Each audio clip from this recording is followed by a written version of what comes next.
Muy buenas noches, gracias por su sintonía. Sabemos que este martes, pues es un martes en el que podemos compartir temas prácticos para la vida.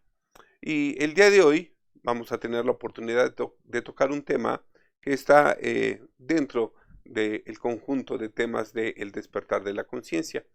Y el día de hoy vamos a hablar sobre evaluar. Y fíjense que la evaluación como tal no solo se refiere a una simple medición, sino que también supone un juicio de valor sobre aquello que se quiere medir. De modo que evaluar está en función de 5 aspectos fundamentales. El primero, la recolección de datos fidedignos para su procesamiento.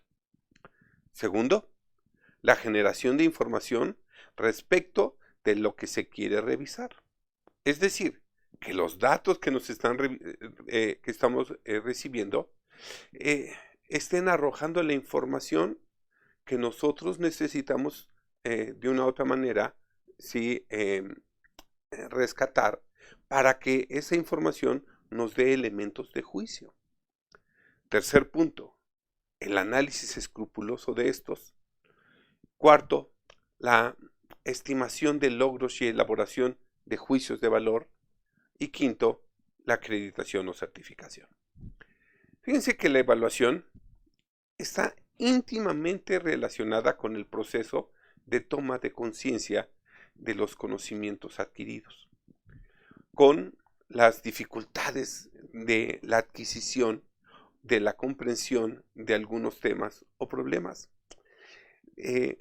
Para poder evaluar necesitamos saber qué tan difícil ha sido ¿sí? La obtención de los datos, el extraer adecuadamente la información a los datos, eh, que el proceso que estamos llevando a cabo sea el adecuado.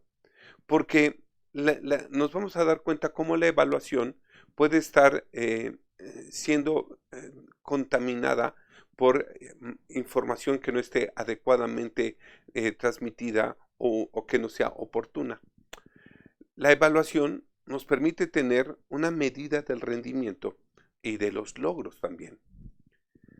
Ahora, si no eres consciente de los problemas, ¿cómo serás consciente de su solución? Por eso, la evaluación forma parte de estas características de nuestra conciencia. Los resultados obtenidos son el producto de los procedimientos ordinarios de evaluación. A fin de cuentas, uno se comporta de acuerdo con aquello que está siendo evaluado. Y se los repito, uno se comporta de acuerdo con aquello que está siendo evaluado.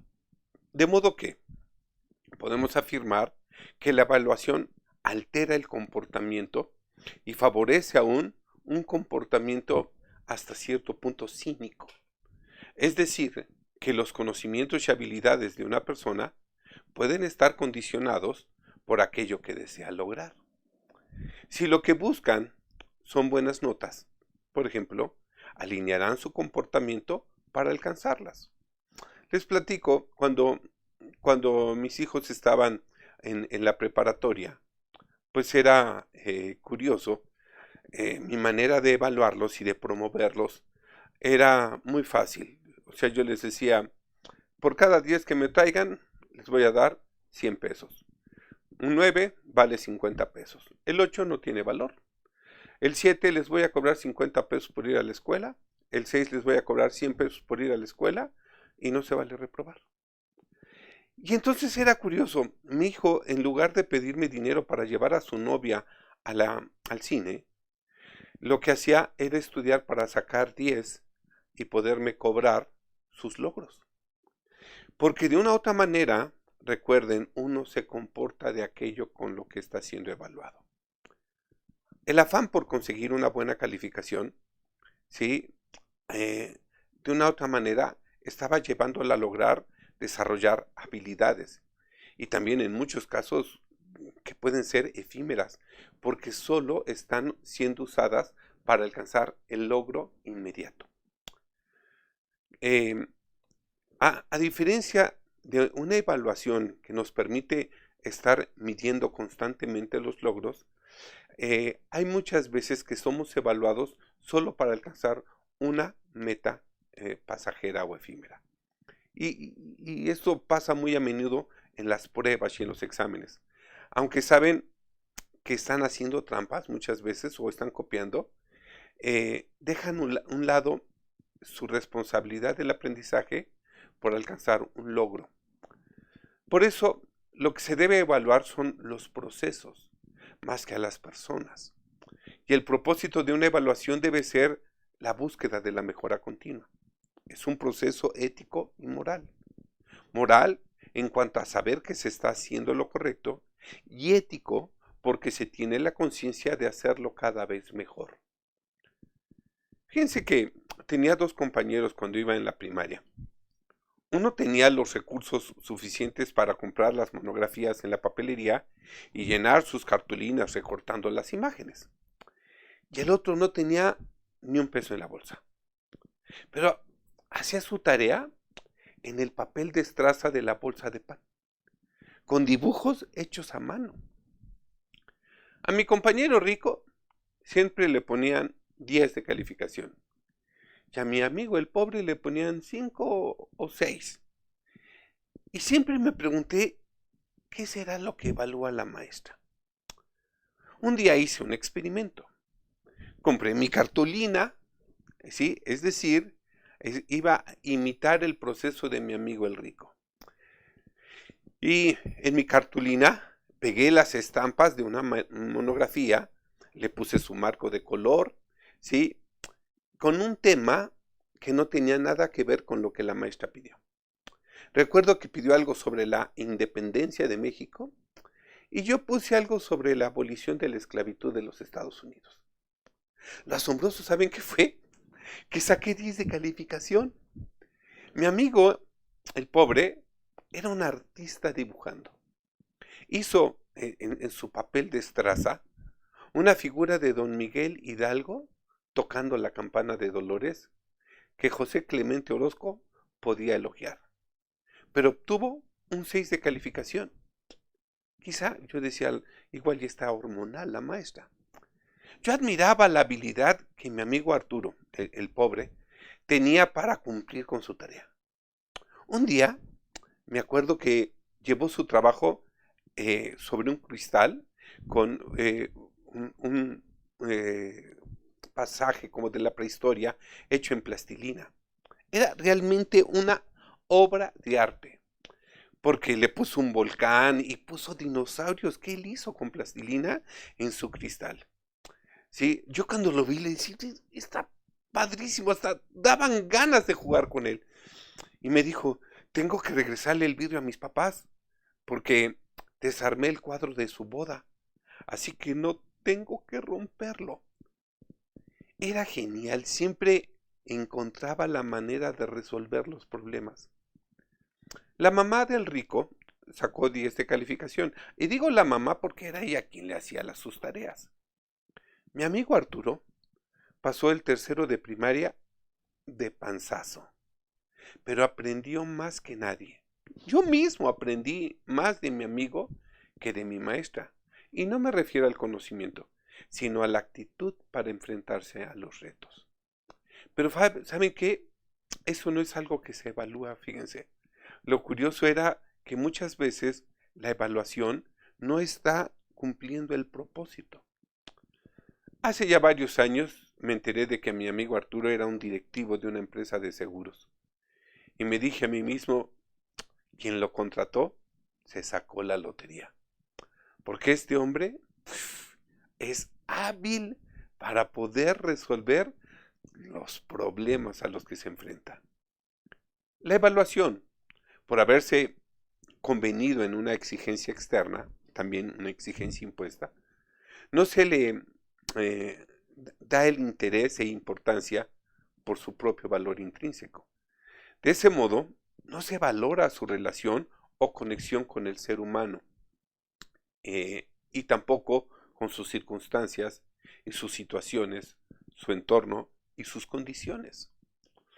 Hoy, curiosamente, en medio de una pandemia, nos pueden estar evaluando si es que estamos pagando los intereses o pagando saldos o eh, pagando impuestos. Cuando curiosamente el problema externo ha producido un cambio en nuestra condición interna. Y entonces se trata de evaluar sobre condiciones distintas las mismas bases de evaluación. Y esto es algo como que uno no le entiende. Pero ¿qué sucede si se asume como una actividad o una actitud humana, a la que se pudiera dar un significado acorde con lo que la persona hace en su vida cotidiana, ¿sí? Influenciada por sus ámbitos y sus circunstancias? Si así lo vemos, si la maestra hubiera tenido un poquito más de sentido común en por qué mi amigo Arturo entregaba en una bolsa muy bien recortadita de pan y hacía ahí él su tarea, si la maestra hubiera tenido la conciencia y esta capacidad de poder evaluar, mi amigo no hubiera sacado 6 o 5. Mi amigo hubiera tenido un 10 de excelencia. Pero aquí es lo curioso, ¿qué es lo que se está evaluando? ¿A qué se le está dando valor? Permanentemente se efectúan valoraciones, se emiten juicios, se dan opiniones, se expresan conceptos, que son formas de evaluación dirigidas hacia sí mismo. Los que nos rodean, los objetos circundantes y también los hechos que nos acontecen. Por ejemplo, la mujer antes de salir se autoevalúa ante el espejo, haciendo todos los ajustes necesarios hasta sentirse cómoda. Un político que prepara su discurso lo lee una y otra vez y lo corrige hasta considerarlo adecuado. Un comprador observa con cuidado y prueba muchas veces antes de adquirir el producto que necesita o le gusta.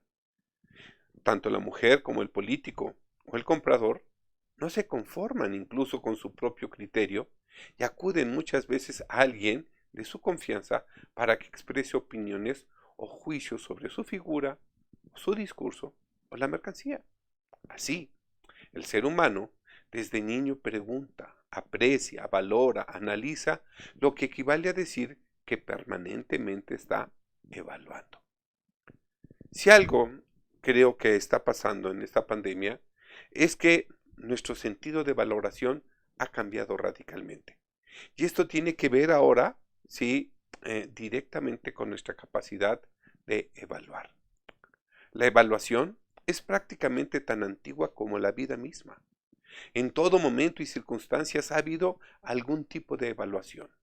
La vida está hecha de pequeñas y constantes evaluaciones, y en muchas ocasiones, de la bondad de las mismas depende una buena medida la seguridad y el bienestar de las personas. Cuando yo ponía medidas de evaluación a mis hijos, pues por supuesto que estaba de una u otra manera como Pavlov condicionando su comportamiento. ¿Sí? Porque aprendimos que uno siempre se va a comportar de acuerdo con aquello que está siendo evaluado. La evaluación en cuanto está juzgando o cuestionando o averiguando o analizando es algo natural, normal e inherente a la acción humana. No es algo externo o superpuesto, sino algo que responde a su misma necesidad y naturaleza. De ahí la importancia que tiene el contexto diario como actividad humana y no solo en la práctica de un aula de clases o de un trabajo. Por eso es importante que nosotros aprendamos también a evaluarnos. Y ahora viene la parte interesante. Acompáñenme a Jeremías 17, versículos 9 y 10. Vamos a leerlo en la versión Dios habla hoy. Dice el profeta Jeremías: nada hay tan extraño y perverso como el corazón humano. ¿Quién es capaz de comprenderlo? Y hace una pregunta. Está en un diálogo hablando con el Señor.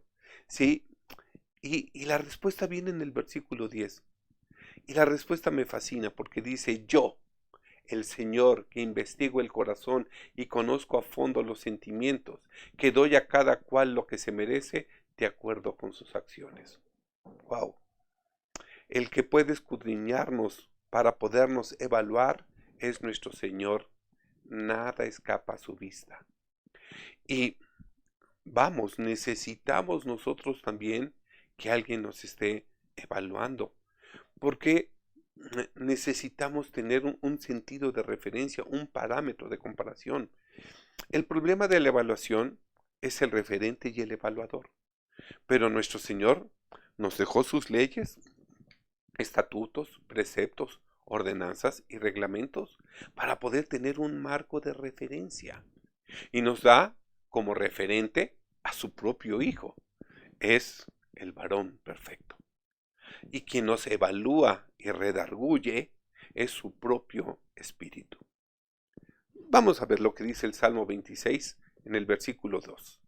Dice, examíname, ponme a prueba, evalúame, Señor, pon a prueba mis pensamientos y mis sentimientos más profundos.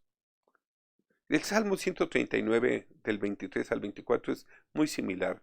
Dice, oh Dios, examíname, reconoce mi corazón, ponme a prueba, reconoce mis pensamientos.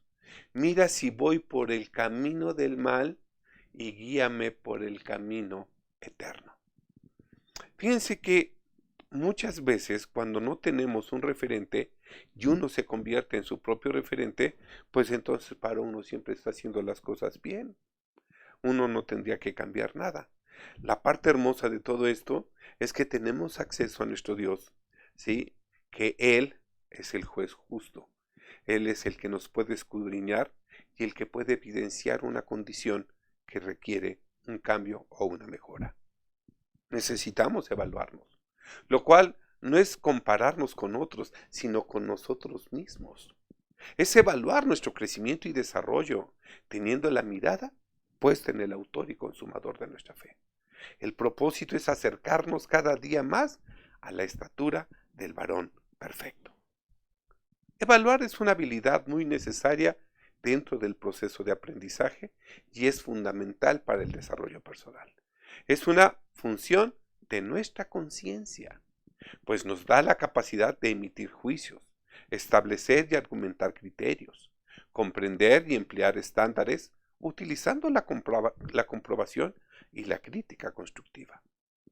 Desarrollar conscientemente la capacidad de evaluar implica la puesta en marcha de habilidades anteriores, como recordar, comprender, analizar, razonar, recopilar y seleccionar, entre otras.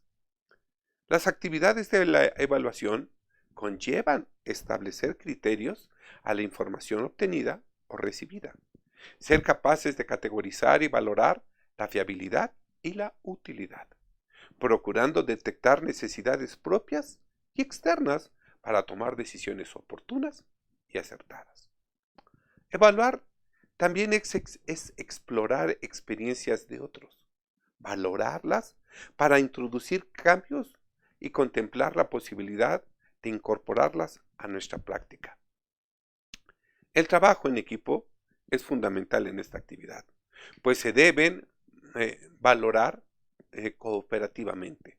Se requiere llevar a cabo un proceso reflexivo constante sobre los recursos necesarios. La acción de evaluar es una acción frecuente y muy apreciada en todas las instituciones, dado que la misma permite conocer precisamente los puntos débiles, así como también las aristas más notables de las mismas. Luego de evaluar, se deben proponer alternativas, opciones de acción para contrarrestar aquellas áreas sensibles y susceptibles de mejora, e impulsar las que se hallan con buenas perspectivas. Bien, creo que este tema ha sido muy interesante para el momento en el que estamos. Por supuesto que necesitamos evaluar, ¿sí?, para poder decidir adecuadamente. Y ya vimos lo necesario para evaluar hasta llegar de los datos, ¿sí?, extraer información de ellos, Es muy importante ser escrupuloso, ¿sí? Poderlos razonar, entender para tomar una decisión y ponerla en práctica. Bien, el propósito de este tema es no tomen decisiones precipitadas. Dense el tiempo adecuado, ¿sí? El tiempo de evaluación para que tengan una decisión más acertada. En estos tiempos complejos en los que estamos, es mucho más necesario evaluar que nunca antes. Bien, no me resta más que agradecerle su compañía, deseando que el Señor sea quien dirija sus pasos hoy y siempre. A Él sea la gloria por los siglos de los siglos. Amén y amén. Esto se los dejo de tarea. Hasta luego.